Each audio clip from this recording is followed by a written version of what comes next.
반갑습니다. 드디어 첫 번째 시간입니다. 예제 1번을 함께 풀어볼게요.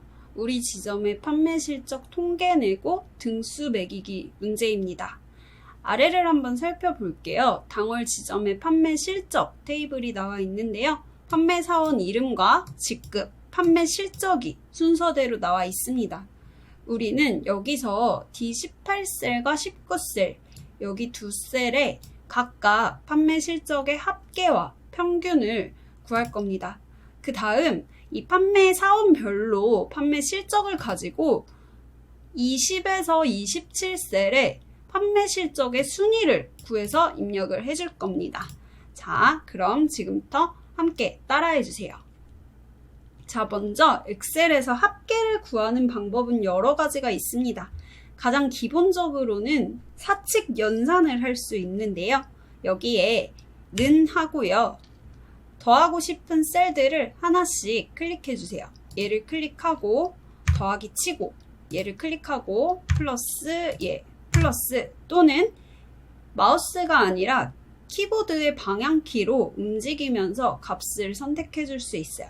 여기서는 위로 방향키를 이렇게 눌러서 선택하고요. 이렇게 하나씩 지정을 해서 수식을 완성해 줄 수 있습니다. 엔터를 칠게요. 이렇게 하면 합계는 구할 수 있어요. 그런데 이렇게 일일이 선택하기가 너무 힘들잖아요. 그래서 엑셀에는 sum이라는 함수가 있습니다. sum 하고요. 가로를 열면 넘버 1, 넘버 2, 넘버 3 이렇게 순서대로 값을 선택하면서 더해줄 수 있는데요. 여기서 아까처럼 얘를 누르고 콤마 찍고 얘 누르고 콤마 찍고 이렇게 하나씩 선택을 해줘도 되고요. 컨트롤 키를 누른 상태로 하나씩 한 번씩 클릭을 해주면 됩니다. 이렇게 해주면 되겠지만 이것도 아까랑은 별반 다를 게 없어요. 엔터를 쳤다가 다시 위로 돌아와서 는 하고요. sum을 하고 자, 마우스 클릭으로 드래그해서 이 영역을 지정해주는 겁니다. 이렇게 연달아서 범위가 있을 때는 마우스로 드래그해서 선택을 해주거나 또는 sum 하고 위로 방향키 한 번 하고 컨트롤 쉬프트 위로 선택하면 컨트롤은 그 방향 끝으로 이동을 하겠다는 거고 쉬프트는 연달아서 선택을 하겠다는 거거든요. 그러면 컨트롤 쉬프트 위로 방향키를 누르면 그 방향으로 연달아서 선택하면서 끝으로 이동을 합니다. 이 상태에서 쉬프트 키를 누른 상태로 방향키를 아래로 한번 눌러주세요. 그러면 연달아서 선택했던 영역을 하나 취소하면서 밑으로 내려오게 됩니다. 이렇게 해서 엔터를 바로 쳐주면 됩니다. 끝에 있는 가로는 엑셀이 알아서 자동으로 닫아주기 때문에 꼭 입력을 할 필요는 없습니다. 내가 입력한 수식을 보고 싶을 때는 위로 돌아와서 F2 키를 누르면 이렇게 색깔로 내가 지정한 범위들이 표시가 되면서 쉽게 수식을 확인할 수 있습니다. 그리고 엔터를 쳐서 밑으로 올게요. 이번엔 평균을 구할 건데 sum처럼 엑셀에는 평균을 구해주는 함수가 있어요. 평균은 average라고 치면 되겠죠.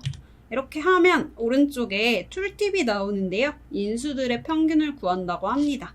가로를 한번 열어볼게요. 이번에도 마찬가지로 숫자들을 선택을 해주네요. 그러면 나는 이렇게 연달아서 마우스로 드래그해서 선택을 해주고 엔터를 치면 되겠죠? 그런데 이렇게 구하지 않고 사칙 연산을 활용하는 방법이 또 있습니다. 자, 먼저 우리는 합계를 이미 알고 있어요. 합계는 위에서 구했으니까 얘를 바로 선택해줘도 될 것 같아요. 그러면 위로 방향키 누르고 나누기 슬래시 치고요. 자, 이번엔 이 값들의 개수를 구해야 됩니다. 개수를 구하려면 엑셀에서는 count라는 함수를 씁니다. 범위에서 숫자가 포함된 셀의 개수입니다. 그러면 우리는 어차피 숫자가 들어있는 셀을 셀 거니까 이 count를 해줘도 되고요. 만약에 값이 들어있는 셀, 뭐가 됐든 텍스트든 숫자든 들어있는 셀을 세워주려면 count A를 하면 됩니다. 그런데 우리는 숫자가 있는 셀을 셀 거니까 count인 상태로 가로를 열고 또 마찬가지로 아까처럼 value를 이렇게 드래그해서 선택을 해주면 되겠죠. 가로 닫고 엔터를 칠게요. 그러면 아까 에버리지로 구했던 결과값과 지금 우리가 구한 결과값이 동일하게 나왔습니다. sum 함수와 에버리지 함수 또는 count 함수를 활용해서 합계와 평균을 각각 구해줬습니다. 이번에는 개인별 판매 실적에 대해서 판매 실적 크기별로 순위를 매겨줘 보도록 할게요. 자, 엑셀에서는 범위에서 이 숫자가 몇 번째로 큰지 세기 위해서 랭크라는 함수를 쓸 수 있습니다. 랭킹을 매기는 거죠. 랭크 하고요. 가로를 열고 먼저 넘버가 옵니다. 그 다음 ref 참조할 범위겠죠. 넘버는 이 값을 찾으면 되겠죠. 콤마 찍고 어디서 비교를 할 거냐. 나는 이렇게 드래그해서 선택을 해주세요. 이 범위에서 이 값이 몇 번째 순서인지 알고 싶어. 그런데 내림차순으로 하면 제일 큰 숫자가 위로 오겠죠? 큰 숫자에서 작은 숫자 순으로 내림차순일 거니까 우리는 큰 숫자에다가 1등을 주고 싶겠죠? 그럼 내림차순으로 선택을 하고 0이라고 치고 가로를 닫고 엔터를 쳐주세요. 그러면 5라는 값이 나왔습니다. 자, 이 수식의 결과는 5인데요. 우리가 엑셀을 쓰는 이유가 바로 여기에 있습니다. 만약에 얘를 또 여기서 랭크를 하고 가로 열고 이 값을 이 범위에서 비교를 하면 엔터를 칠게요. 이렇게 하면 너무 오래 걸리잖아요. 우리는 이걸 반복해서 하지 않기 위해서 여기서 수식을 짤 때 변화를 주는 겁니다. 여기 이 셀은 우리가 이 함수를 만약에 컨트롤 C로 카피해서 이렇게 드래그를 하고 컨트롤 V로 붙여 넣어 볼게요. 그러면 같은 수식이 밀려 들어갑니다. 그런데 뭔가 이상하죠? 이렇게 클릭을 하면서 F2 키를 눌러 봤더니 이 범위가 하나씩 밑으로 내려가고 있어요.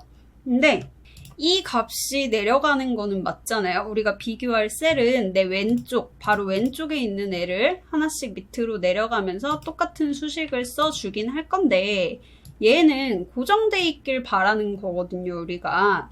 그래서 여기서 다시 F2 키를 누르고요.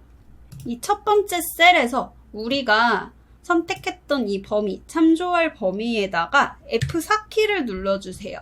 그러면 앞에 달러 표시가 여러 개 복잡하게 붙습니다. 무슨 뜻이냐면요. 이건 D10셀에서 D10과 10행을 모두 고정하겠다는 뜻이에요. 이것도 마찬가지로 D17셀을 아예 D10과 17행을 고정하겠다는 뜻이에요. 뭐냐면 엔터를 칠게요. 다시 얘를 컨트롤 C로 카피해서 Shift 마지막 셀 클릭하고 컨트롤 V로 붙여 넣어주세요. 그러면 F2 키를 눌러볼게요. 아까 전에는 이렇게 하나씩 내려갈수록 이 범위가 밀려서 따라서 내려가졌었거든요. 그런데 이번에는 범위가 똑같습니다. 바뀌지 않아요. 이거를 엑셀에서는 절대참조라고 부릅니다. 우리가 일반적으로 어떤 셀 값을 따오기 위해서 참조를 사용할 때 이렇게 D10셀을 불러올 때 얘는 상대 참조입니다. 자동으로 이 수식을 똑같이 이쪽에 붙여 넣었을 때 F2 키를 눌러보면 D11셀로 바뀌었죠. 얘가 하나, 수식이 하나 밑으로 붙어 넣어진 만큼 수식 안에서 참조하고 있던 셀도 하나 밑으로 내려온 겁니다. 그런데 이렇게 달러 표시를 붙여서 절대 참조를 해주면 아무리 이 수식을 다른 데 갖다 붙여 넣어도 이 뒤쪽에 있는 범위는 바뀌지 않습니다. 이게 바로 엑셀에서의 절대 참조의 개념입니다. 이 절대 참조는 엑셀에서 우리가 똑같은 수식을 갖다 붙여 넣는데 원하는 것만 고정시키고 다른 건 상대적으로 움직일 수 있게 해줌으로써 업무를 효율화할 수 있도록 도와주거든요. 우리가 방금 이 수식을 갖다가 일부만 똑같이 쓰고 일부만 변화를 주면서 썼던 것처럼 우리가 업무를 볼 때 쉽고 빠르게 기존에 만든 수식을 활용할 수 있도록 도와주는 아주 중요한 기능이니까 기억을 꼭 해주시고요. 이번 시간에 배웠던 sum 함수, 그리고 에버리지 함수와 썸 값을 가지고 평균을 구할 때 사용하는 카운트 함수, 그리고 랭크, 등수를 매기기 위해서 사용했던 랭크 함수와 엑셀에서 무엇보다 중요한 절대참조의 개념을 알아봤습니다. 그러면 다음 시간에는 메뉴판에서 특정 글자를 포함하는 메뉴 찾기 예제를 함께 풀어보도록 할게요. 감사합니다.